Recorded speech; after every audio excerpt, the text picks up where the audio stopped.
ચાલો મિત્રો, ફરી પાછા આપણે ધોરણ 12 ફિઝિક્સ ચેપ્ટર નંબર 1 માં આગળ વધીએ છીએ. આજનો આપણો મહત્વનો ટોપિક છે વિદ્યુતભારનું સતત વિતરણ. હવે મિત્રો, અત્યાર સુધી આપણે ચેપ્ટરમાં જ્યાં કાંઈ વિદ્યુતભારની વાત કરી છે ત્યાં બિંદુવત વિદ્યુતભારની વાત કરી છે અને વિદ્યુતભારનું અસતત વિતરણ લીધું છે. એટલે કે અત્યાર સુધી આપણે એવી વાત કરતા, ધારો કે આ બિંદુવત વિદ્યુતભાર Q1 છે, એની બાજુમાં વિદ્યુતભાર Q2 છે, તો Q1 વડે Q2 પર લાગતું બળ કેટલું થાય? તો આપણે કહેતા કે F21 બરાબર KQ1 Q2 અને બંને વચ્ચેનું અંતર R હોય તો છેદમાં R² આવશે. તો આ બંને વચ્ચે લાગતું બળ છે. હવે ધારો કે એક કરતા વધારે વિદ્યુતભાર હોય, બરોબર, એટલે અહીંયા અવકાશમાં આપણે કોઈ પણ જગ્યાએ વિદ્યુતભાર ધારી લેતા હતા, એટલે આ અસતત વિતરણ થઈ ગયું. એક તો બિંદુવત વિદ્યુતભારની આપણે વાત કરતા હતા અને અસતત એટલે અવકાશમાં આપણે ગમે ત્યાં વિદ્યુતભાર ધારતા હતા અથવા મૂકેલા હોય. સેમ એવી રીતે વિદ્યુત ક્ષેત્રમાં પણ એ જ રીતે કે ભાઈ આ Q1 વિદ્યુતભાર છે, એનાથી દૂર અહીંયા P બિંદુ છે, તો Q1 ના લીધે અહીંયા વિદ્યુત ક્ષેત્ર કેટલું થાય? તો આપણે કહેતા કે Q1/R² થાય. હવે P બિંદુની આજુબાજુ વધારે વિદ્યુતભાર હોય તો અહીંયા ટોટલ વિદ્યુત ક્ષેત્ર મેળવવા માટે આ બધાના ક્ષેત્રનો સદિશ સરવાળો કરવો પડે, બરોબર. પણ આ બધામાં મેં કીધું એમ બિંદુવત વિદ્યુતભાર હતા અને વિદ્યુતભારનું અસતત વિતરણ હતું. પણ હવે જો આપણે એવી વાત કરીએ કે ધારો કે આ કોઈ રેખા છે અથવા તો કોઈ એકદમ પાતળો સળિયો છે અને સમગ્ર સળિયા પર ધન વિદ્યુતભાર પથરાયેલો છે અને આખા સળિયાનો કુલ વિદ્યુતભાર Q છે. તો હવે અત્યાર સુધી આપણે જે કહેતા હતા એ કોઈ એક બિંદુવત વિદ્યુતભાર Q એવી રીતે બોલતા હતા. હવે આ આખા સળિયા પર વિદ્યુતભાર Q છે એવી આપણે વાત કરીએ છીએ. હવે ધ્યાનથી સમજજો કે જો મને આ જે સળિયો છે એના લીધે અહીંયા કોઈ બિંદુ P પાસે વિદ્યુત ક્ષેત્ર મેળવવાનું પૂછે તો કે ભાઈ આ સમગ્ર સળિયાના લીધે P બિંદુ પાસે વિદ્યુત ક્ષેત્ર મેળવો, તો હવે વિદ્યુત ક્ષેત્રનું સૂત્ર કે Q/R². આ નહીં ચાલે, કારણ કે આ બિંદુવત વિદ્યુતભાર માટે હતું. અહીંયા કોઈ બિંદુ પર વિદ્યુતભાર નથી, આખા સળિયા પર વિદ્યુતભાર છે, બરોબર. માનો કે તમે લઈ પણ લ્યો તો સમજો કે છેદમાં અંતર જે R છે એ ક્યાંથી તમે લેશો? સળિયાના છેડેથી લેશો, વચ્ચેથી લેશો, ક્યાંથી લેશો? કેમ કે વિદ્યુતભાર તો આખા સળિયા ઉપર છે અને આ R અંતર જે છે એ વિદ્યુતભારથી બિંદુનું અંતર દર્શાવે છે. એટલે કુલમનું જે સૂત્ર છે એ ડાયરેક્ટ આપણે અહીંયા એપ્લાય કરી શકશું નહીં. તો આની માટેની એક મેથડ છે, એ પણ આપણે શીખવાની છે. પણ જ્યારે સમગ્ર વાહકમાં આવી રીતે વ્યવસ્થિત વિદ્યુતભાર પથરાયેલો હોય કે વહેંચાયેલો હોય તો એને વિદ્યુતભારનું સતત વિતરણ કહેવાય. એટલે આવા કેસ પણ આપણે MCQમાં પ્રશ્નોમાં આવશે.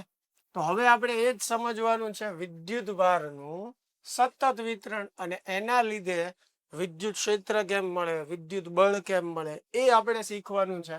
ચાલો, તો આપણું હેડિંગ જે છે એ છે વિદ્યુતભારનું સતત વિતરણ. ચાલો, હવે સતત વિતરણ એટલે મેં તમને હમણાં જ કીધું કે કોઈ વાહક પર જ્યારે વિદ્યુતભાર સુવ્યવસ્થિત એટલે કે ખૂબ જ વ્યવસ્થિત રીતે પથરાયેલો હોય અથવા સમગ્ર વાહકમાં પથરાયેલો હોય તો એને કહેવાય વિદ્યુતભારનું સતત વિતરણ, બરોબર. સતત વિતરણના 3 પ્રકાર છે. એક જે છે એ રેખીય વિતરણ છે, બીજું જે છે એ ક્ષેત્રીય વિતરણ છે એટલે કે પૃષ્ઠ વિતરણ, અને ત્રીજું જે છે એ છે કદ વિતરણ. ત્રીજું શું છે? કદ વિતરણ. હવે ત્રણેય સમજીએ. રેખીય વિતરણ એટલે શું? દાખલા તરીકે કોઈ પાતળો સળિયો છે, તો સળિયાને જ્યારે આપણે વિદ્યુતભાર આપશું તો એની સપાટી પર, સમગ્ર સપાટી પર આવી રીતે વ્યવસ્થિત રીતે ગોઠવાઈ જશે. તો આ રેખીય વિતરણ થયું. એટલે કે જ્યારે કોઈ રેખા પર વિદ્યુતભાર સતત રીતે વહેંચાયેલો હોય, બરોબર છે. હવે રેખા તરીકે સળિયો પણ હોઈ શકે, બરોબર છે, રિંગ પણ હોઈ શકે. તો એને કેવું વિતરણ કહેવાય? વિદ્યુતભારનું રેખીય વિતરણ. એટલે તમે એમ પણ સમજી શકો, કોઈ એક પરિમાણ, કાં તો ફક્ત લંબાઈમાં, કાં તો ફક્ત ઊંચાઈમાં, એમ કોઈ એક પરિમાણમાં જ્યારે વિદ્યુતભાર સતત રીતે વહેંચાયેલો હોય તો એને રેખીય વિતરણ કહેવાય. એમાં પાતળો સળિયો પણ હોઈ શકે અને રિંગ પણ હોઈ શકે. આપણે રિંગ લઈએ તો આ રિંગ જે છે એનો પરિઘ છે, વચ્ચે તો ખાલી જગ્યા હોય, તો એને તમે જે વિદ્યુતભાર આપશો ધન અથવા ઋણ, એ જે છે એ ક્યાં રહેશે? રિંગના પરિઘ પર રહેશે. એટલે આ બંને કેસની અંદર વિદ્યુતભારનું કયું વિતરણ આવશે? રેખીય વિતરણ આવશે, બરોબર. હવે એની બદલે ધારો કે તમને નળાકાર આપેલો હોય, બરોબર, પોલો નળાકાર હોય, અથવા તો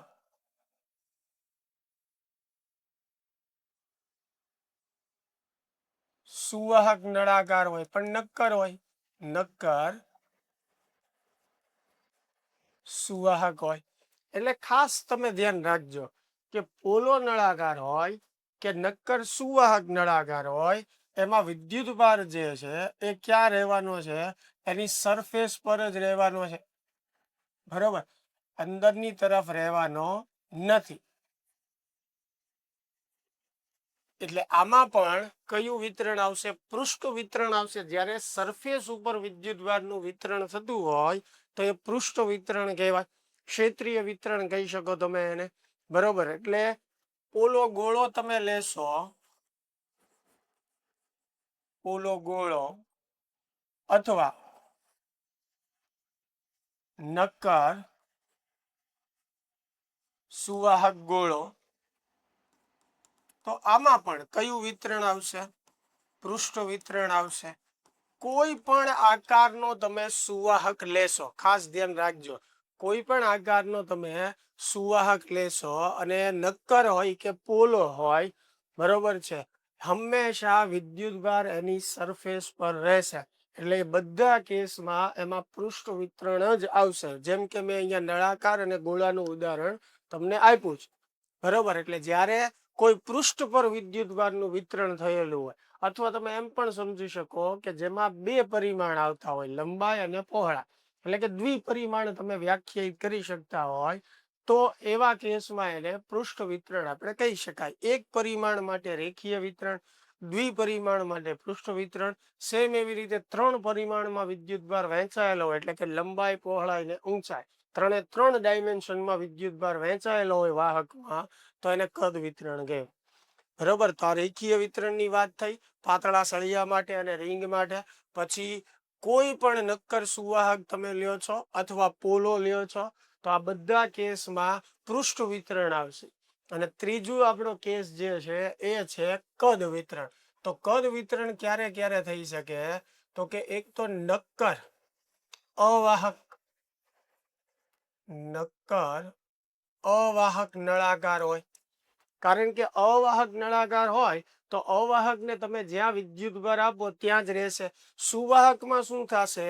પોલો હોય તો એ વચ્ચે તો વિદ્યુતભાર તમે આપી જ નથી શકવાના, ખાલી સપાટી પર જ આપી શકો. પણ નક્કર હોય તમે એને વિદ્યુતભાર વચ્ચે આપશો તો પણ એ પ્રેરિત થઈને ક્યાં આવશે? સપાટી પર જ આવશે, બરોબર. એટલે સુવાહકના કેસમાં હંમેશા વિદ્યુતભાર સરફેસ ઉપર જ આવશે. પણ જો આપણને નક્કર અવાહક નળાકાર આપેલો હોય તો એવા કેસમાં તમે જ્યાં એને વિદ્યુતભાર આપો ત્યાં જ રહે. એટલે ધારો કે મેં આ સમગ્ર નક્કર અવાહક ને વિદ્યુતભાર આપેલો છે, તો આ કેસમાં વિદ્યુતભારનું કદ વિતરણ ગણાશે. એવી રીતે નક્કર અવાહક ગોળો હોય, નક્કર અવાહક ગોળો હોય, બરોબર છે, તો આ કેસમાં પણ કયું વિતરણ આવશે? કદ વિતરણ આવશે. હવે ધ્યાનથી સમજજો, જો સમઘન હશે,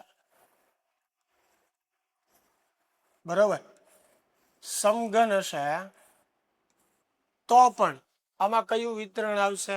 કદ વિતરણ આવશે, ભલે પછી એ સુવાહક હોય કે અવાહક.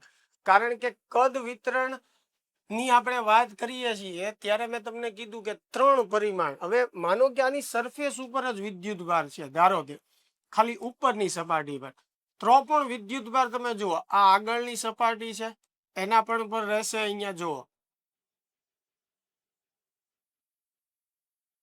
બરોબર, સેમ એવી રીતે આ સપાટી પર પણ વિદ્યુત ભાર રહેશે. આપણે એવું થોડી વાર ખાલી વિચારીએ છીએ, ધારો કે સપાટી ઉપર જ વિદ્યુત ભાર છે, તો પણ તમે જોઈ શકો, બરોબર, વિદ્યુત ભાર લંબાઈમાં પણ આવશે, ઊંચાઈમાં પણ આવશે અને પહોળાઈમાં પણ આવશે. એટલે સમઘનના કેસમાં પણ એ કયું વિતરણ ગણાશે? કદ વિતરણ ગણાશે. બરોબર, એટલે 3 વસ્તુ મેં તમને સમજાવી કે કયા કેસમાં વિદ્યુત ભારનું કયું વિતરણ આવશે. એટલે એક તો પહેલી વસ્તુ એ આપણે યાદ રાખવાની કે સતત વિતરણ એટલે શું? તો કે જ્યારે કોઈ વાહક પર વિદ્યુત ભાર વ્યવસ્થિત રીતે ગોઠવાયેલા હોય તો એને સતત વિતરણ કહેવાય. હવે એમાં રેખીય વિતરણ એટલે કોઈ લંબાઈ પર ગોઠવાયેલો હોય, ફક્ત લંબાઈ પર, એટલે કે રેખા પર છે અથવા તો રિંગ પર છે, એ રેખીય વિતરણ આવશે. બરોબર, પછી સુવાહક હોય કે પોલો કોઈ વાહક હોય તો એની ફક્ત સપાટી પર વિદ્યુત ભાર વિતરિત થયેલો હોય તો એમાં પૃષ્ઠ વિતરણ આવશે. પછી નક્કર અવાહક નળાકાર હોય, નક્કર અવાહક ગોળો હોય કે સમઘન હોય, આ બધા કેસની અંદર વિદ્યુત ભારનું કયું વિતરણ આવશે? કદ વિતરણ આવશે. ખ્યાલ આવે છે? ચાલો, આ મેં ખાલી તમને સમજાવ્યું કે કયા કેસમાં કયું વિતરણ આવે. હવે આના આધારે બળ કેમ મેળવી શકાય, ક્ષેત્ર કેમ મેળવી શકાય, એની આપણે ચર્ચા કરવાની છે. સૌથી પહેલું આપણે સમજીએ રેખીય વિતરણ માટે.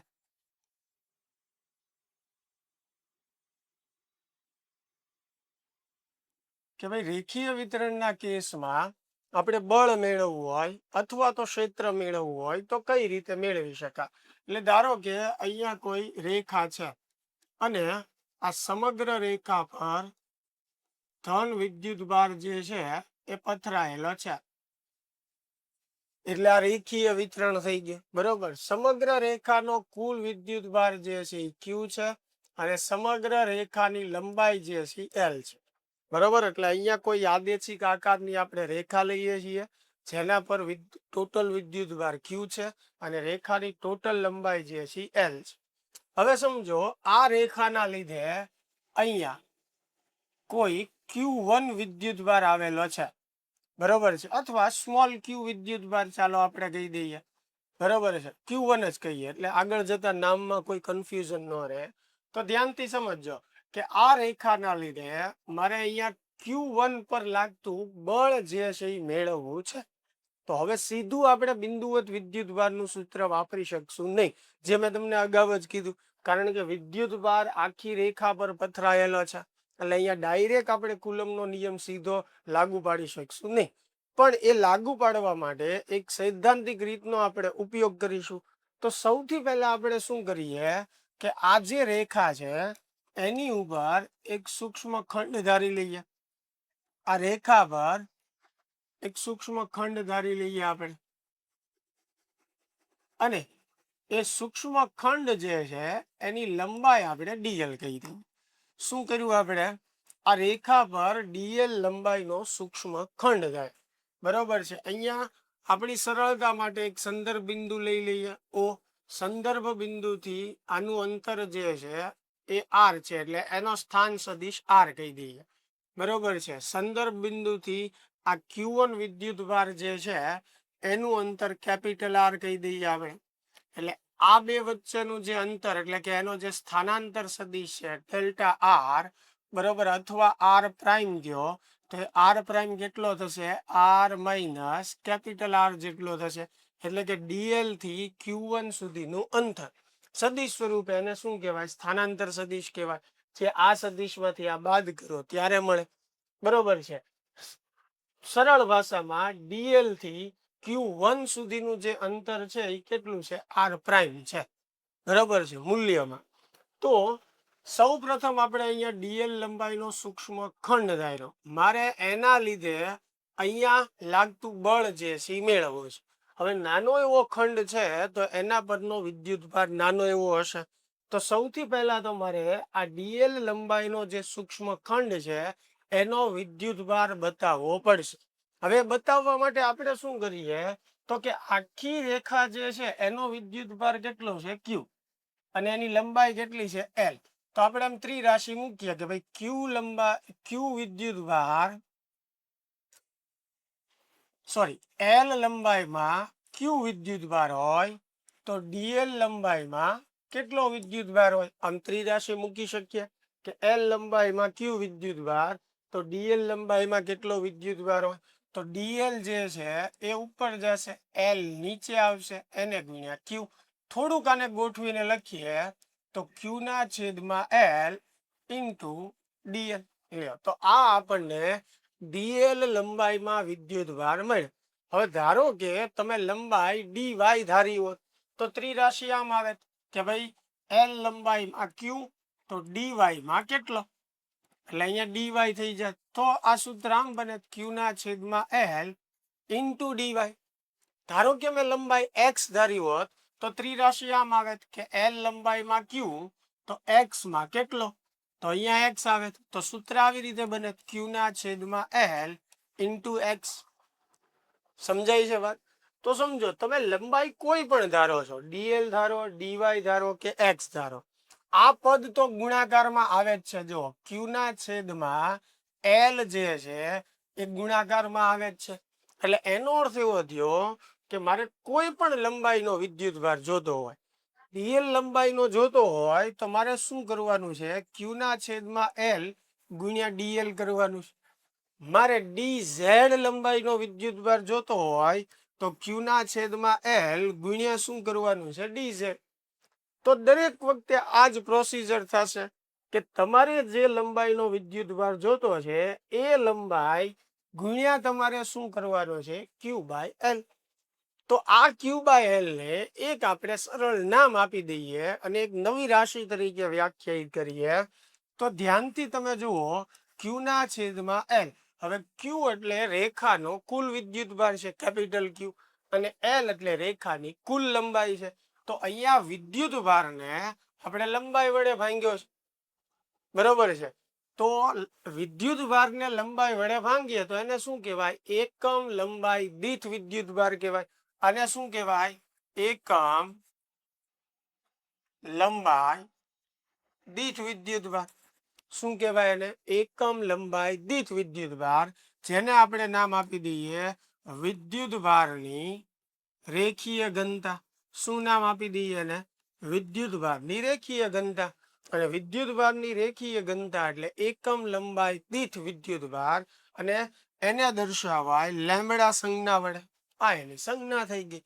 તો હવે આપણી માટે ઈઝી થઈ ગયું કે જ્યારે પણ રેખીય વિતરણ આપણને આપવું હોય, મારે ડીએલ લંબાઈનો વિદ્યુતભાર જોતો હોય તો લેમ્બડા ગુણ્યા ડીએલ, મારે ડીવાય નો જોતો હોય તો લેમ્બડા ગુણ્યા ડીવાય, ડી ઝેડ લંબાઈનો જોતો હોય તો લેમ્બડા ગુણ્યા ડી ઝેડ.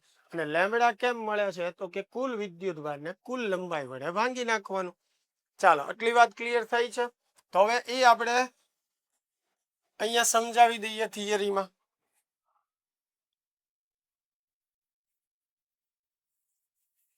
ચાલો, તો ડીએલ લંબાઈનો જે સૂક્ષ્મ ખંડ છે એનો વિદ્યુતભાર લખીએ, ડીએલ લંબાઈના સૂક્ષ્મ ખંડનો વિદ્યુતભાર, જેને આપણે નામ આપી દઈએ ડીક્યુ, તો એ કેટલો થશે, લેમ્બડા ઇન્ટુ ડીએલ જેટલો થશે. બરોબર. જ્યાં લેમ્બડા શું છે, તો કે લેમ્બડા એટલે ક્યુ બાય એલ, એટલે કે એકમ લંબાઈ દીઠ વિદ્યુતભાર. અને એકમ લંબાઈ દીઠ વિદ્યુતભાર એટલે એને કહેવાય વિદ્યુતભારની રેખીય ઘનતા. એને શું કહેવાય, વિદ્યુતભારની રેખીય ઘનતા. તો હવે મિત્રો આપણે એ પણ ખાસ ધ્યાન રાખવાનું, આપણને જ્યારે એવું કે કોઈ વાહક પર ક્યુ વિદ્યુતભાર છે, અથવા તમને એમ કે કોઈ વાહક પર વિદ્યુતભારની રેખીય ઘનતા લેમ્બડા, એટલે બંનેનો અર્થ એવો જ થયો કે વાહક પર વિદ્યુતભાર છે. કારણ કે લેમ્બડા એટલે શું છે, ક્યુ બાય એલ, એટલે આ ટોટલ વિદ્યુત ભાર બતાવે છે અને આ એકમ લંબાઈ દીઠ વિદ્યુત ભાર બતાવે છે. એટલે બંને રાશિ વિદ્યુત ભારને જ દર્શાવે છે, પણ આ કુલ વિદ્યુત ભાર બતાવે છે, આ એકમ લંબાઈ દીઠ વિદ્યુત ભાર બતાવે છે. એટલે જ્યારે પણ વિદ્યુત ભારની બદલે આપણને લેમ્બડા આપેલું હોય કે વિદ્યુત ભારની રેખીય ઘનતા લેમ્બડા છે, તો સમજી જવાનું કે એકમ લંબાઈ દીઠ વિદ્યુત ભાર આપ્યો છે, એટલે કે વાહક પર વિદ્યુત ભાર છે અને આપણને એની કિંમત એકમ લંબાઈ દીઠ આપી છે. ખ્યાલ આવે છે? ચાલો, તો હવે લેમ્બડા જે છે એનો એકમ શું થશે? લેમ્બડાનો એકમ તો વિદ્યુત ભારનો એકમ કુલમ થશે, લંબાઈનો એકમ મીટર થશે. એનું પારિમાણિક સૂત્ર આપણે બનાવવું હોય તો પારિમાણિક સૂત્રમાં જો મીટર માટે આવશે પારિમાણિક સંજ્ઞા એલ, એલ ઉપર જશે તો શું થશે? L-1 થશે. કુલમ માટે થશે T1A1, એમ નથી આવતું એટલે M0 લખશું. તો આ લેમ્બડાનું પારિમાણિક સૂત્ર થઈ ગયું. MCQ માં એમાં પૂછાઈ શકે એટલે આપણે દરેક રાશિના એકમને પારિમાણિક સૂત્ર આપણને બનાવતા આવડવા જ જોઈએ. ચાલ, હવે પછી આપણી થિયરીમાં આગળ વધીએ કે આપણે શું કરવાનું હતું. આ સમગ્ર રેખાના લીધે આ Q1 વિદ્યુત ભાર પર લાગતું બળ મેળવવાનું હતું. એટલે સૌથી પહેલા આપણે આના પર સૂક્ષ્મ ખંડ ધાર્યો. આ સૂક્ષ્મ ખંડના લીધે આના પર લાગતું મારે બળ મેળવવું છે. એની માટે પહેલા મારે સૂક્ષ્મ ખંડનો વિદ્યુત ભાર બતાવવો પડે, એટલે મેં સૂક્ષ્મ ખંડનો વિદ્યુત ભાર બતાવ્યો કે ભાઈ લેમ્બડા ઇન્ટુ DL જેટલો થશે. ચાલો, તો હવે આપણે કહીએ કે આ DL લંબાઈના સૂક્ષ્મ ખંડ વડે Q1 પર લાગતું બળ. ચાલ, આ સૂક્ષ્મ ખંડના લીધે અહીંયા લાગતું બળ, તો સૂક્ષ્મ ખંડ છે એટલે બળ સૂક્ષ્મ હશે, જેને અહીંયા DF કહી દઈએ. બરોબર, તો બળનું સૂત્ર હવે આને આપણે આ સૂક્ષ્મ ખંડ છે એકદમ બિંદુવત નાનો, એટલે હવે બિંદુવત વિદ્યુત ભારનું આપણે કુલમનું સૂત્ર જે છે વાપરી શકીએ. બરોબર છે, આ ખૂબ જ સૂક્ષ્મ ખંડ આપણે લીધો છે એક બિંદુની જેમ. એટલે હવે આ બે માટે આપણે કુલમનું સૂત્ર વાપરી શકીએ.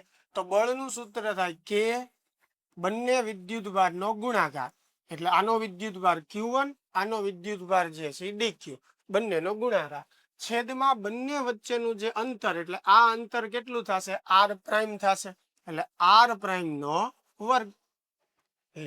તો આ બળ મળ્યું આપણને સૂક્ષ્મ ખંડના લીધે Q1 પર લાગે. હવે ધ્યાનથી સમજો, આપણે તો આખા રેખાના લીધે લાગતું બળ મેળવવાનું હતું ને, તો હવે ફરીને પાછો અહીંયા બાજુમાં આવો ને આવો સૂક્ષ્મ ખંડ ધારીએ DL લંબાઈ. બરોબર છે, તો એના લીધે પણ એપ્રોક્સ એટલું જ બળ આપણને મળવાનું છે DF જેટલું. બરોબર, તો બે વાર આવા બળ મળ્યા. સેમ એવી રીતે પાછો અહીંયા DL લંબાઈનો સૂક્ષ્મ ખંડ ધારું એટલે પાછું આવું બળ મળે. સેમ એવી રીતે બાજુમાં પાછો DL લંબાઈનો ખંડ. એમ સમગ્ર રેખા પર આવા DL લંબાઈના સૂક્ષ્મ ખંડો આપણે ધારીએ અને આવા બળો મેળવીએ. બરોબર છે, તો ધારો કે આખી રેખા પર આવા આપણને 100 સૂક્ષ્મ ખંડો મળે, વધારે મળે, પણ આ તો ખાલી આપણે એક સમજવા માટે આંકડો લઈએ છીએ. ધારો કે મને 100 મળે, બરોબર, બાકી તો કેટલાય બધા મળવાના છે. તો 100 મળ્યા તો આવા બળો મને કેટલા મળશે? 100 મળશે. બરોબર છે, કારણ કે મારે ખંડો ક્યાં ધારવાના છે? આખી રેખાની લંબાઈ પર. તો ધારો કે 100 મળ્યા તો આવા 100 બળ મળશે. તો મારે હવે ટોટલ બળ જોતું હોય તો બધા બળનો શું કરવો પડે? સરવાળો. બરોબર છે, હવે જ્યારે ખૂબ વધારે સંખ્યા હોય ત્યારે સરવાળો સરળ કરવા માટે આપણે શેનો ઉપયોગ કરીએ? સંકલનનો ઉપયોગ કરીએ. તો આવા જેટલા સૂક્ષ્મ ખંડો વડે લાગતું બળ મળે છે, કુલ બળ મેળવવા માટે એ જે બળો છે એનો આપણે સરવાળો એટલે કે સંકલન કરવું પડશે. તો આપણે કહીએ કે ભાઈ સમગ્ર રેખા વડે Q1 પર લાગતું વિદ્યુત બળ F બરાબર, તો કે આવા જેટલા બળો છે એનો સરવાળો. સરવાળા માટે આપણે શેનો ઉપયોગ કરશું? સંકલન છેદમાં R'². રેડી? હવે આખો સરવાળો ક્યાં સુધી થશે? તો કે સમગ્ર રેખાની લંબાઈ ઉપર, એટલે સમગ્ર રેખાની લંબાઈ માટે સંકલન કરવાનું. એટલે સંકલન 0 થી L લખો, અથવા અહીંયા ટૂંકમાં મેં L લખ્યું છે એટલે સમજો કે ભાઈ સમગ્ર લંબાઈ માટે આપણે સંકલન કરવાનું છે. બરોબર. ત્યારબાદ તમે આ પદને એવી રીતે દર્શાવી શકો કે ભાઈ ડીક્યુ એટલે શું થાય? લેમ્બડા ઇન્ટુ ડીએલ થાય. તો ડીક્યુ નું સૂત્ર મૂકી દો, અહીંયા આર પ્રાઇમ સ્ક્વેર આવશે અને સંકલન સમગ્ર લંબાઈ માટે થશે. સમજાય છે? દાખલા તરીકે આ જ કેસમાં આપણને ઘણીવાર એમ કે બળની બદલે વિદ્યુત ભાર પૂછે કે ભાઈ ટોટલ વિદ્યુત ભાર કેટલો હશે, એવો પ્રશ્ન આપી દે કે ભાઈ એક રિંગ છે, રિંગ પર વિદ્યુત ભારની રેખીય ઘનતા લેમ્બડા આટલી છે, તો રિંગનો ટોટલ વિદ્યુત ભાર મેળવો. ખાલી વિદ્યુત ભાર કીધો તો સૌથી પહેલા આપણે શું કરશું? એક નાનો એવો વિદ્યુત ભાર વ્યાખ્યાયિત કરશું અને એનો સરવાળો, એનું સંકલન કરી નાખશું એટલે ટોટલ વિદ્યુત ભાર મળી જશે. અહીંયા આપણને બળ પૂછ્યું છે તો મેં નાનો એવો વિદ્યુત ભાર વ્યાખ્યાયિત કર્યો, એની ઉપરથી સૂક્ષ્મ ખંડ વડે લાગતું નાનું એવું બળ મેળવ્યું અને એવા જેટલા બળો મળે છે એનું સંકલન. એટલે બળ કીધું હોય તો બળ, સૂક્ષ્મ બળ મેળવો, પછી એનું સંકલન કરો. ખ્યાલ આવે? હવે સેમ એવી રીતે ધારો કે આપણને ક્ષેત્ર પૂછ્યું હોય, ફરીને પાછું અહીંયા તમને સમજાય એટલે આકૃતિ આપણે ફરીને દોરીએ કે ભાઈ આ આપણી રેખા છે, ટોટલ વિદ્યુત ભાર Q, લંબાઈ L, અહીંયા તમને આપી દીધું P બિંદુ. બરોબર કે ભાઈ આ સમગ્ર રેખાના લીધે P બિંદુ પાસે વિદ્યુત ક્ષેત્ર મેળવો. તો સેમ મેથડ, પહેલા નાનો એવો સૂક્ષ્મ ખંડ ધારો જેની લંબાઈ dl છે. આ સૂક્ષ્મ ખંડથી P બિંદુનું અંતર આપણે r પ્રાઇમ કહી દઈએ. હવે સૂક્ષ્મ ખંડનો વિદ્યુત ભાર એટલે dq, જે લેમ્બડા ઇન્ટુ dl થશે.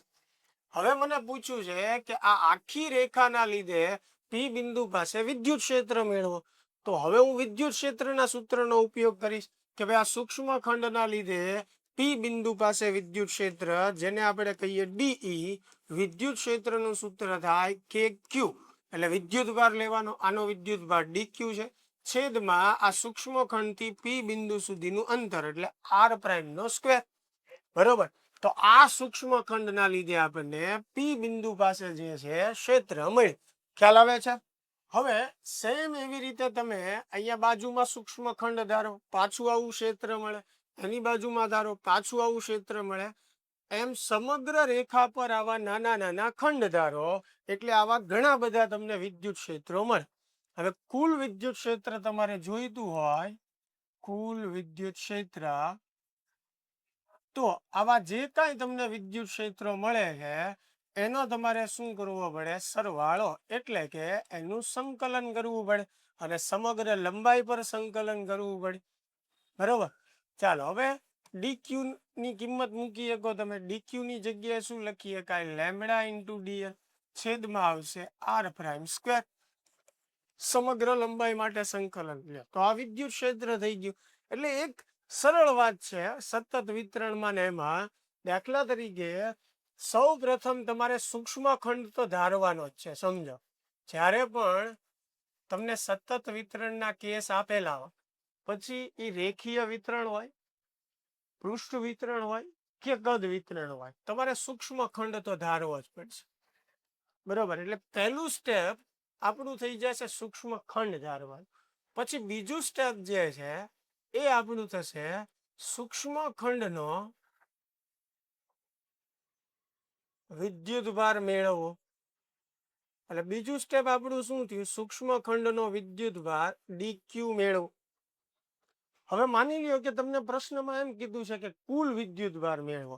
તો DQ મેળવ્યા પછી તમે સંકલન કરી નાખો, DQ નું સંકલન કરો એટલે ટોટલ વિદ્યુત ભાર મળી જાય, કુલ, સીધું પતી ગયું. હવે ધારો કે તમને વિદ્યુત ક્ષેત્ર કીધું છે,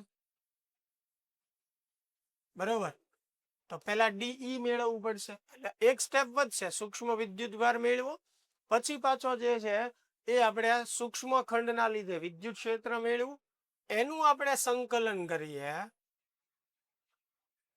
એટલે આપણને ટોટલ વિદ્યુત ક્ષેત્ર મળે. બરોબર છે. હવે ધારો કે બળ પૂછ્યું છે કે ભાઈ આ વાહકના લીધે આ વિદ્યુત ભાર પર કેટલું બળ લાગે, તો બળ પૂછ્યું છે તો સૂક્ષ્મ વિદ્યુત ભાર મેળવ્યા પછી આપણે શું કરવું પડશે? સૂક્ષ્મ બળ મેળવવું પડશે, એટલે કે સૂક્ષ્મ ખંડ વડે આપેલા વિદ્યુત ભાર પર લાગતું બળ, એને ડીએફ કહીએ. હવે સૂક્ષ્મ બળ મેળવ્યા પછી પાછું આપણે શું કરવું પડશે? સંકલન કરવું પડશે, ત્યારે આપણને ટોટલ બળ મળશે. બધામાં ફોર્મેટ એક સરખી જ છે, ખ્યાલ આવે છે. પછી રેખીય વિતરણ હોય, પૃષ્ઠ વિતરણ હોય કે કદ વિતરણ હોય. રેખીય વિતરણ માટે મેં તમને વ્યવસ્થિત બંનેનો આઈડિયા આપ્યો, બળ કેમ મળે, ક્ષેત્ર કેમ મળે. આ જ વસ્તુ દરેક વિતરણમાં આપણે એપ્લાય કરવાની છે, બરોબર. ચાલો હવે એની પછી જે છે આપણે સમજીએ પૃષ્ઠ વિતરણ.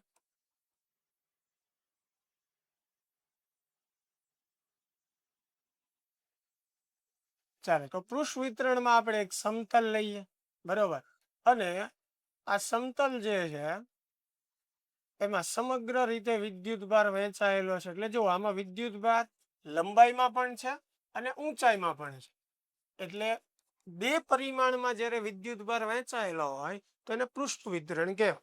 તો આનો ટોટલ વિદ્યુત ભાર ક્યુ છે અને આ જે પૃષ્ઠ છે એનું ટોટલ ક્ષેત્રફળ જે છે એ છે, કારણ કે આ ક્ષેત્રફળ ધરાવે છે. આની પહેલાનો વાહક હતો એને એક જ પરિમાણ હતું, ખાલી લંબાઈ હતી, બરોબર છે. તો હવે આ જે આખું સમતલ છે એના લીધે અહીંયા પી બિંદુ પાસે આપણે વિદ્યુત ક્ષેત્ર મેળવવું છે. બળ પણ પૂછીએ કે બળ મેળવવાનું કીધું હોય તો કેમ કરવાનું, ક્ષેત્રમાં કેમ કરવાનું, એ મેં સમજાવી જ દીધું છે. હવે દરેક કેસમાં આપણે બંનેની વાત નહીં કરીએ, એટલે કોઈ એક કેસ લઈને આપણે સમજશું બાકીના બે કેસ, પૃષ્ઠ વિતરણનું અને કદ વિતરણ, બરોબર છે. તો ચાલો આ સમતલના લીધે મારે પી બિંદુ પાસે વિદ્યુત ક્ષેત્ર જે છે એ મેળવવું છે. તો સૌ પ્રથમ પહેલું સ્ટેપ આપણે સૂક્ષ્મ ખંડ ધારવો પડશે. હવે ધ્યાન રાખજો અહીંયા ખાસ કે આ ક્ષેત્રફળ ધરાવતી વસ્તુ છે, એટલે તમે જે સૂક્ષ્મ ખંડ ધારો એને પણ ક્ષેત્રફળ હોવું જોઈએ. આની પહેલાના વિતરણમાં લંબાઈ હતી એટલે આપણે સૂક્ષ્મ ખંડ લંબાઈ વાળો ધારેલો હતો. હવે આને ક્ષેત્રફળ છે તો ઓબ્વિયસ વાત છે કે આપણે જે સૂક્ષ્મ ખંડ ધારશું એને કંઈક સૂક્ષ્મ ક્ષેત્રફળ હશે. એટલે આ જે સમતલ છે એના પર ડી એ જેટલું ક્ષેત્રફળ ધરાવતો સૂક્ષ્મ ખંડ ધારીએ અને આ સૂક્ષ્મ ખંડથી પી બિંદુનું અંતર આપણે આર પ્રાઇમ કહી દઈએ. તો હવે આ સૂક્ષ્મ ખંડના લીધે પી બિંદુ પાસે મારે વિદ્યુત ક્ષેત્ર મેળવવું છે. તો એની માટે પહેલા સૂક્ષ્મ ખંડનો વિદ્યુત ભાર જે છે, સોરી સૂક્ષ્મ ખંડ પરનો જે વિદ્યુત ભાર છે એ મારે બતાવવો પડશે કે ભાઈ ડી એ ક્ષેત્રફળ ધરાવતા સૂક્ષ્મ ખંડ પરનો વિદ્યુત ભાર, અને એ વિદ્યુત ભારને આપણે શું કહીએ છીએ? ડી ક્યુ. આ સૂક્ષ્મ ખંડનો વિદ્યુત ભાર. હવે કેટલો થશે? તો અહીંયા અગેન આપણે ત્રિરાશિ કે ભાઈ એ ક્ષેત્રફળ માટે કુલ વિદ્યુત ભાર ક્યુ છે, તો ડી એ માટે કેટલો છે, બરોબર. તો ડી એ ઉપર જશે, કેપિટલ એ નીચે આવશે, એને ગુણ્યા ક્યુ. થોડુંક ગોઠવીને લખો તો ક્યુ ના છેદમાં એ ઇન્ટુ ડી એ. આવી રીતે થયું કે નહીં? ઓલામાં શું આવતું હતું? ક્યુ ના છેદમાં એલ એને ગુણ્યા ડીએલ. એટલે અહીંયા તમે ધ્યાનથી જુઓ, છેદમાં પણ ક્ષેત્રફળ છે અને ગુણાકારમાં પણ ક્ષેત્રફળ છે. એટલે જ્યારે રેખીય વિતરણ હોય ને ત્યારે બધું લંબાઈમાં આવશે, પૃષ્ઠ વિતરણ હોય ત્યારે બધું ક્ષેત્રફળમાં આવશે. એવી જ રીતે જ્યારે કદ વિતરણ હશે ત્યારે બધું કદમાં આવશે. તો આ ક્યુ બાય એ જે છે એને શું કહી શકાય? જેમ ઓલામાં ક્યુ બાય એલ હતું તો એકમ લંબાઈ દીઠ વિદ્યુત ભાર, અહીંયા ક્યુ બાય એ છે એને કહેવાય એકમ ક્ષેત્રફળ દીઠ વિદ્યુત ભાર. અને એકમ ક્ષેત્રફળ દીઠ વિદ્યુત ભાર એને કહેવાય વિદ્યુત ભારની પૃષ્ઠ ઘનતા, જેને આપણે દર્શાવશું સિગ્મા વડે. શું કરશું? એને સિગ્મા વડે દર્શાવશું. એને કહેવાય વિદ્યુત ભારની પૃષ્ઠ ઘનતા. અને વિદ્યુત ભારની પૃષ્ઠ ઘનતા એટલે એકમ ક્ષેત્રફળ દીઠ વિદ્યુત ભાર. સમજાય છે? હવે આનાથી આપણને શું ફાયદો થાય કે ધારો કે મારે એસ ક્ષેત્રફળનો વિદ્યુત ભાર જોતો છે તો સિગ્મા ગુણ્યા એસ કરવાનું રહે. ધારો કે મારે 4 પાઈ આર સ્ક્વેર ક્ષેત્રફળનો વિદ્યુત ભાર જોતો છે તો સિગ્મા ગુણ્યા 4 પાઈ આર સ્ક્વેર કરવાનું રહે. ધારો કે હું એમ કહું કે ડી ઝેડ ક્ષેત્રફળનો વિદ્યુત ભાર જોતો છે તો સિગ્મા ગુણ્યા ડી ઝેડ. એટલે કે સિગ્મા ગુણ્યા તમારે જે ક્ષેત્રફળનો વિદ્યુતભાર જોતો છે એની વડે ગુણી નાખો એટલે એનો વિદ્યુતભાર મળી જશે. ખ્યાલ આવે છે? ચાલ તો હવે ખ્યાલ આવી ગયો હશે તમને કે આ સૂક્ષ્મ ખંડનો વિદ્યુતભાર કેટલો થશે? Sigma into DA. સિગ્મા એટલે ક્યુ ના છેદમાં એ. બરોબર, આવી રીતે લખી શકાય. તો આપણે એ પણ કહી દઈએ કે ભાઈ જ્યાં સિગ્મા જે છે એને કહેવાય એકમ ક્ષેત્રફળ દીઠ વિદ્યુતભાર, અને એકમ ક્ષેત્રફળ દીઠ વિદ્યુતભારને શું કહેવાય? વિદ્યુતભારની પૃષ્ઠ ઘનતા. બરોબર, તો હવે એ પણ યાદ રાખવાનું કે તમને ક્યુ આપે તો એ ટોટલ વિદ્યુતભાર છે, અને જો સિગ્મા આપે તો એ એકમ ક્ષેત્રફળ દીઠ વિદ્યુતભાર છે. બરોબર, એટલે બંને વિદ્યુતભારને જ વ્યાખ્યાયિત કરે છે. હવે સિગ્માનો એકમ જે છે, સિગ્માનો એકમ, તો સિગ્માનું સૂત્ર શું છે? સિગ્મા બરાબર ક્યુ ના છેદમાં એ. તો ક્યુ નો એકમ કુલમ, છેદમાં એ નો એકમ મીટર સ્ક્વેર, એટલે કુલમ પ્રતિ મીટર સ્ક્વેર થશે. અને પારિમાણિક સૂત્ર એનું જે છે એ થશે m0. મીટર માટે L આવશે, L ઉપર આવે એટલે L-2 T1 A1, આ એનું પારિમાણિક સૂત્ર થશે. ચાલ હવે મેઇન વાત ઉપર આવીએ કે આ સૂક્ષ્મ ખંડના લીધે P બિંદુ પાસે વિદ્યુત ક્ષેત્ર, તો સૂક્ષ્મ ખંડનું વિદ્યુત ક્ષેત્ર સૂક્ષ્મ હોય એટલે DE બરાબર K DQ છેદમાં R પ્રાઇમ નો સ્ક્વેર. હવે અહીંયા K એમનામ, PQ ની જગ્યાએ સિગ્મા ઇન્ટુ DA આવશે છેદમાં R પ્રાઇમ નો સ્ક્વેર. એટલે હવે આવી રીતે સમગ્ર સમતલમાં આપણે ખંડ ધારવાના અને આખું સમતલ પૂરું કરવાનું. તો આવા કેટલાય બધા વિદ્યુત ક્ષેત્રો મળે. હવે કુલ વિદ્યુત ક્ષેત્ર મેળવવું હોય તો આવા જે વિદ્યુત ક્ષેત્રો મળ્યા છે એનું મારે શું કરવું પડે? સંકલન. એટલે આનું સંકલન કરીએ એટલે કે સિગ્મા ઇન્ટુ ડીએ છેદમાં આર પ્રાઇમ સ્ક્વેર. અને સંકલન ક્યાં થશે? તો કે આખા સમતલના ક્ષેત્રફળમાં થશે સરવાળો સંકલન. એટલે 0 થી a લખો, અથવા અહીંયા એ લખો, અથવા એમ કહો કે સમગ્ર બંધ પૃષ્ઠનું સંકલન. ખ્યાલ આવે છે? અગાઉ આપણે જે થિયરી રેખીય વિતરણમાં ભણ્યા તો અહીંયા જુઓ લેમ્બડા ને ડીએલ છે, એ જ વસ્તુ અહીંયા જુઓ પૃષ્ઠ વિતરણમાં સિગ્મા ને ડીએ છે. બરોબર છે, એટલે એટલો ચેન્જ થશે. ખ્યાલ આવે છે? ચાલો એવી જ રીતે સેમ આપણે હવે કદ વિતરણ જે છે એ સમજી લઈએ.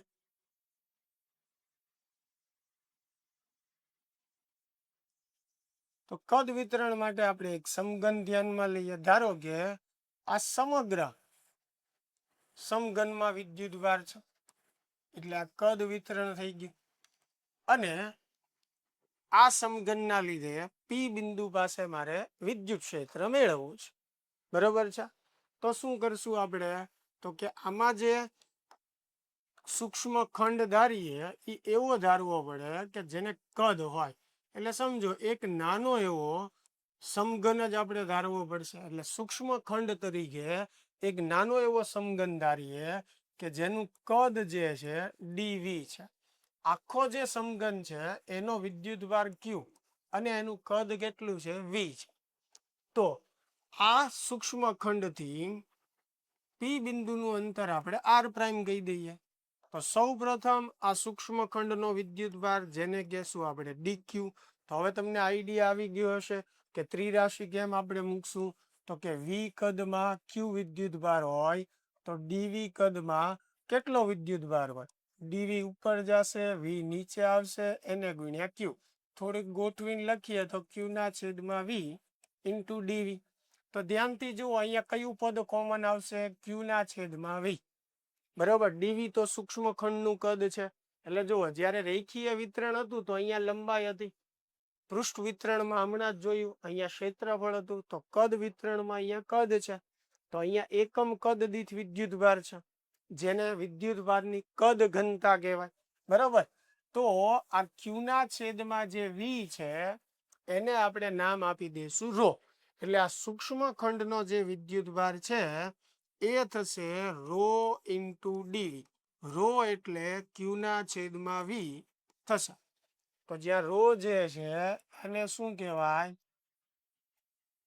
એકમ કદ દીઠ વિદ્યુતભાર. હવે એકમ કદ દીઠ વિદ્યુતભાર એટલે શું થાય? વિદ્યુતભારની કદ ઘનતા, એને આપણે રો વડે દર્શાવશું અને એનું સૂત્ર થશે ક્યુ ના છેદમાં વી. તો એનો એકમ શું થશે? રો નો એકમ શું થશે? કુલમ પ્રતિ મીટર ક્યુબ. અને હવે તમને પારિમાણિક સૂત્ર બનાવતા આવડવું જોઈએ. એ તમારી માટે અહીંયા ખાલી મૂકી દઉં છું, બનાવી રાખજો કે રોનું વિદ્યુતભારની કદ ઘનતાનું પારિમાણિક સૂત્ર શું થશે. ચાલો હવે આ સૂક્ષ્મ ખંડના લીધે પી બિંદુ પાસે વિદ્યુત ક્ષેત્ર ડીઈ, એટલે એનું સૂત્ર થશે કે DQ upon R prime square. હવે ડીક્યુ ની જગ્યાએ શું આવશે? રો ઇન્ટુ ડીવી આવશે. ડીક્યુ ની જગ્યાએ શું આવશે? રો ઇન્ટુ ડીવી છેદમાં આર પ્રાઇમ સ્ક્વેર. ચાલો હવે કુલ વિદ્યુત ક્ષેત્ર આપણે મેળવવું હોય તો આવા આખા સમઘન પર આપણે સૂક્ષ્મ ખંડના ખંડ ધારવા પડે અને એના લીધે જે ક્ષેત્ર મળે એનો સરવાળો સંકલન કરવું પડે. એટલે કુલ વિદ્યુત ક્ષેત્ર મેળવવા આનું આપણે સંકલન કરવું પડશે. એટલે કે રો ડીવી છેદમાં આર પ્રાઇમ સ્ક્વેર. અને સમગ્ર કદમાં સંકલન એટલે 0 થી વી લખો અથવા વી લખો અત્યારે ચાલશે. એટલે આની ઉપરથી MCQ આવશે, પ્રશ્નો આવા આવશે. એની અંદર આ મેથડ આપણે એપ્લાય કરવાની છે કે બળ કઈ રીતે મેળવવું, ક્ષેત્ર કઈ રીતે મેળવવું, વિદ્યુતભાર કીધો હોય વાહકનો તો એ કઈ રીતે મેળવવું. જરૂરી નથી કે આપણને ટેક્સ્ટ બુકમાં ખાલી ક્ષેત્રનું જ ઉદાહરણ આપ્યું છે તો ક્ષેત્ર જ પૂછાય. બરોબર, આગળ જતા આપણે એક નવી રાશિ ફ્લક્સ પણ શીખશું તો અલગ થોડાક આગળ લેવલના પ્રશ્નો માટે ફ્લક્સ પણ આપણને પૂછી શકે. બધામાં સેમ મેથડ આવશે, ખાલી સ્ટેપ વધશે. જે મેં તમને અગાઉ પણ સમજાવ્યું કે દરેક કેસમાં સૂક્ષ્મ ખંડ તો આપણે ધારવાનો જ છે. બરોબર, પછી સૂક્ષ્મ ખંડ માટે વિદ્યુતભાર વ્યાખ્યાયિત કર્યા પછી જો આપણને ટોટલ વિદ્યુતભાર કીધો હોય તો એનું સંકલન કરી નાખો, ટોટલ વિદ્યુતભાર મળી જશે. હવે વિદ્યુત ક્ષેત્ર કીધું હોય તો સૂક્ષ્મ વિદ્યુતભાર મેળવ્યા પછી સૂક્ષ્મ વિદ્યુત ક્ષેત્ર મેળવવાનું, પછી એનું સંકલન કરો એટલે કુલ વિદ્યુત ક્ષેત્ર મળશે. હવે જો બળ પૂછવું હોય તો સૂક્ષ્મ ખંડનો વિદ્યુતભાર મેળવો પહેલા, પછી સૂક્ષ્મ ખંડ વડે લાગતું બળ મેળવો અને એનું સંકલન કરો એટલે ટોટલ બળ મળશે. ક્લિયર થાય છે? તો મિત્રો આ સતત વિતરણમાં આપણા 3 કોન્સેપ્ટ હતા. થિયરીમાં પણ 2 માર્કમાં જે છે આપણને પૂછી શકે કોઈ પણ એકાદું વિતરણ કે ભાઈ વિદ્યુતભારનું રેખીય વિતરણ એટલે શું સમજાવો, અથવા પૃષ્ઠ વિતરણ માટે પૂછી શકે. અને એમાંથી જે વિદ્યુતભારની કદ ઘનતા છે, પૃષ્ઠ ઘનતા છે, રેખીય ઘનતા, એના એકમો અને પારિમાણિક સૂત્ર પણ MCQમાં પૂછી શકે. તો એ પણ ખાસ આપણે મગજમાં રાખવાનું છે. ચાલો, તો આશા છે કે આજનો લેક્ચર જે છે એ સમજાણો હશે આપને. ચાલો મળીએ તો નેક્સ્ટ વિડીયોમાં.